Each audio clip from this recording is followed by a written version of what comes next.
যেটাতে আল্লাহ কোরআন শুরু করেছে, ওয়ায়ুমিনুনা বিল গায়ব, গায়বের উপর ইয়াকিন, ওয়া বিল আখিরাতি হুম ইউকিনুন, আখিরাতের উপর ইয়াকিন। তো মুসা আলাইহিস সালাতু ওয়াস সালামের ঈমান বিল গায়বে ইয়াকিন তৈরি করার জন্য আল্লাহ মুসা আলাইহিস সালাতু ওয়াস সালামকে বলছেন, মুসা তোমার হাতে কি? তো বলে লাঠি। আল্লাহ যদি বলতেন, মুসা যে জান্নাত থেকে একটা স্পেশাল লাঠি নিয়ে এসেছি, ম্যাজিক্যাল লাঠি, এই লাঠি তুমি ছাড়লে সাপ হয়ে যাবে, তাহলে মুসা আলাইহিস সালামের ঈমান বিল গায়বে ইয়াকিন অর্জিত হতো না। ওইরকম জাদুকরেরা, ওইরকম কবিরাজেরা, সাপুড়েরা, তাদের কাছে স্পেশাল নিজের প্র্যাকটিস দেওয়া, প্রশিক্ষণ দেওয়া সাপ, পাথর, লাঠি সব থাকে, ওইটা দিয়ে সবই করা যায়। তো আসমান থেকে একটা স্পেশাল লাঠি দিলাম, জান্নাত থেকে একটা স্পেশাল লাঠি দিলাম, দিয়ে বললাম এটা এখন সাপ হয়ে যাবে, এটা ঈমান বিল গায়বে ইয়াকিন অর্জিত হবে না। তো যেই লাঠি মুসা আলাইহিস সালাম 10 বছর থেকে ব্যবহার করছে, 15 বছর থেকে ব্যবহার করছে, যেটা কোনো স্পেশাল লাঠি না, এমনি একটা, এই বাঁশ যেমন কোনো স্পেশাল নয়, একটা গাছ থেকে কেটে নিয়ে আসা হয়েছে, এরকম। তো মুসা কি? তো লাঠি। কি করো? গাছের পাতা পাড়ি, গর্ত সামনে আসলে লাফ দিয়ে পার হয়ে যায়।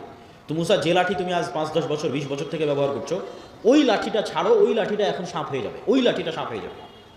আমার পক্ষ থেকে দেওয়া কোনো স্পেশাল লাঠি না, তোমার হাতে যেটা তুমি ব্যবহার করছো দীর্ঘদিন থেকে, ওইটা সাপ হবে, যাতে তোমার ঈমান বিল গায়বে ইয়াকিন অর্জিত হয় যে চোখে যা দেখা যায় তাই সব কিছু নয়, এর বাইরেও এমন একজন সত্তা আছে, ওহুয়া আলা কুল্লি শাইইন কাদির, যিনি সকল কিছুর উপর ক্ষমতাবান। তো মুসা আলাইহিস সালাতু ওয়াস সালামের অন্তরে ঈমান বিল গায়বে ইয়াকিন অর্জিত হলে তবে মুসা আলাইহিস সালাতু ওয়াস সালাম কল্পনা করতে পারবে, বিশ্বাস করতে পারবে, ঈমান রাখতে পারবে যে ফিরআউন যত শক্তিশালী হোক, তার সাম্রাজ্য ধূলিকণার মতো, তার সাম্রাজ্য পিঁপড়ার চেয়েও দুর্বল, ধূলিকণা বালিকণার চেয়েও দুর্বল। এই বিশ্বাস ততক্ষণ অর্জিত হওয়া সম্ভব নয় যতক্ষণ না মুসার কালবে ঈমান বিল গায়বে ইয়াকিন অর্জিত না হচ্ছে। তো ঈমান বিল গায়বে ইয়াকিন অর্জিত হওয়ার পরেও মুসা আলাইহিস সালাম ভয় পাচ্ছেন, বলছে আল্লাহ একাই যেতে ভয় লাগছে, সাথে আমার ভাইকে দেন, আমার মুখের জড়তা আছে, এই জড়তা দূর করে দেন। রব্বি ইশরাহ লি সাদরি ওয়া ইয়াসসির লি আমরি ওয়াহলুল উকদাতাম মিন লিসানি ইয়াফকাহু কওলি। সম্মানিত উপস্থিতি, তাহলে ঈমান বিল গায়ব কেন জরুরি? অতীতের সকল নবীর ঈমান বিল গায়বে ইয়াকিন ছিল, আজকের মুসলমানেরা কেন বিজয় অর্জন করতে পারছে না? তার কারণ একটাই, তাদের ঈমান বিল গায়বে ইয়াকিন নাই। এই জন্য আমাদের বক্তব্যের বিষয়বস্তু ঈমান বিল গায়ব। ঈমানই নতুন করে নবায়ন করতে হবে, ঈমানই নতুন করে নিয়ে আসতে হবে। এবং ঈমান বিল গায়বে আজকের পয়েন্ট, আল ঈমান বিল মালাইকা, ফেরেশতাদের উপর ঈমান, যেটা দিয়ে আমি আপনাদেরকে বক্তব্য শুরু করেছি, যে রাস্তাঘাটে যারা আছেন, বাজারে যারা আছেন, তারা এসে ফেরেশতাদের সাথে বসেন। কেননা এই মজলিসে কারা আছে বলেন তো? একটু জোরে বলেন, এই মজলিসে কারা আছে? আরো জোরে বলেন, কারা আছে? ফেরেশতারা আছে। তো ঈমান বিল মালাইকা, ফেরেশতাদের উপর ঈমান,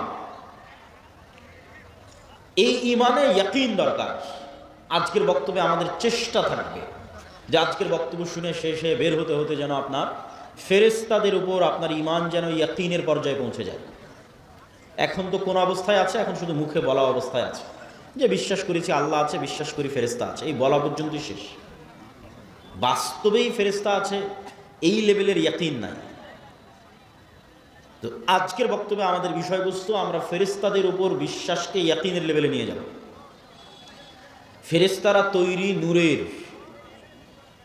আর নূর পৃথিবীতে অস্তিত্বশীল বিরাজমান এক প্রকারের আলো, যা চোখে দেখা যায় না। তবে এই লাইটের আলো নয়, সূর্যের আলো নয়, তবে এই লাইটের আলো যেমন বিরাজমান, জ্বলতেই যেমন পুরো এলাকা আলোকিত হয়ে গেছে, ধরা যাচ্ছে না কিন্তু অস্তিত্ব বোঝা যাচ্ছে। সূর্য যখন ওঠে তখন যেমন পুরো পৃথিবী আলোকিত হয়ে যায়, নূরও এভাবে সমগ্র পৃথিবী, সমগ্র আসমানে বিরাজমান, তবে চোখে দেখা যায় না। তবে নূর এই আলো নয়, এই লাইটের আলো নয়, এই পৃথিবীর সূর্যের আলো নয়, এটা এক ভিন্ন ধরনের আলো। কি আলো? নূর। কি আলো? রাসূলুল্লাহ সাল্লাল্লাহু আলাইহি ওয়াসাল্লাম বলেন, হিজাবুহুন নূর, আল্লাহ সুবহানাহু তাআলার চেহারার পর্দা নূর। আল্লাহর চেহারা এবং আসমান জমিন, মানুষ, জিন, ফেরেশতা, এই যে আল্লাহর সৃষ্টিজীব, এই সৃষ্টিজীব আর আল্লাহর সত্তা, এই দুইটার মধ্যে আড় তৈরি করে রাখা আছে নূর দিয়ে। আল্লাহর চেহারা ঢাকা আছে নূর দিয়ে। লাউ কাশাফাহু যদি এই নূরকে সরিয়ে নেওয়া হয়, যে নূর আসমান জমিন এবং সর্বত্র বিরাজমান, এই নূরকে যদি সরিয়ে নেওয়া হয়, লা আহরাকাত সুবহাত ওয়াজহিহি, তাহলে আল্লাহ সুবহানাহু ওয়া তাআলার চেহারা প্রকাশ পেয়ে যাবে। আর আল্লাহ সুবহানাহু ওয়া তাআলার চেহারা যদি প্রকাশ পেয়ে যায়, তাহলে আল্লাহর চেহারার তাজাল্লিতে আসমান জমিন জ্বলে পুড়ে ছারখার হয়ে যাবে। এই জন্য আল্লাহর চেহারা ঢাকা আছে নূর দিয়ে। রাসূলুল্লাহ সাল্লাল্লাহু আলাইহি ওয়াসাল্লাম আর এক হাদিসে বলেন, আব্দুল্লাহ বিন আব্বাস রাদিয়াল্লাহু তাআলা আনহু থেকে বর্ণিত, আল্লাহুম্মা আউযু বিনূরি ওয়াজহিকাল্লাযী আশরাকাত লাহুদ দুলুমাত, হে আল্লাহ, আপনার নূরের মাধ্যমে পরিত্রাণ চাচ্ছি, যেই নূর দিয়ে আসমান জমিনের সকল অন্ধকার আলোকিত হয়েছে। ওয়াসালুহা আলাইহি আমরুদ দুনিয়া ওয়াল আখিরাহ, যেই নূরের উপর আসমান জমিনের সকল কাজ নির্ভরশীল। যেই নূর দিয়ে আসমান জমিনের সকল অন্ধকার আলোকিত হয়েছে, যেই নূরের উপর আসমান জমিনের সকল কাজ নির্ভরশীল, সেই নূর দিয়ে আপনার কাছে পরিত্রাণ চাচ্ছি। আব্দুল্লাহ বিন মাসউদ রাদিয়াল্লাহু তাআলা আনহু বলেন, লাইসা ইনদা রাব্বিকুম লাইলুন ওয়া নাহার নূরুস সামাওয়াতি ওয়াল আরজি মিন নূরি ওয়াজহি, তোমাদের রাত দিন আছে, আল্লাহর কাছে কোনো রাত দিন নাই। তোমাদের সময় আছে, আল্লাহর কাছে কোনো সময় নাই। আল্লাহ সুবহানাহু ওয়া তাআলা সময়েরও ঊর্ধ্বে, রাত দিনেরও ঊর্ধ্বে। নূরুস সামাওয়াতি মিন নূরি ওয়াজহি, আসমান জমিনের আলো আল্লাহ সুবহানাহু ওয়া তাআলার চেহারার নূরের প্রভাবে প্রভাবিত।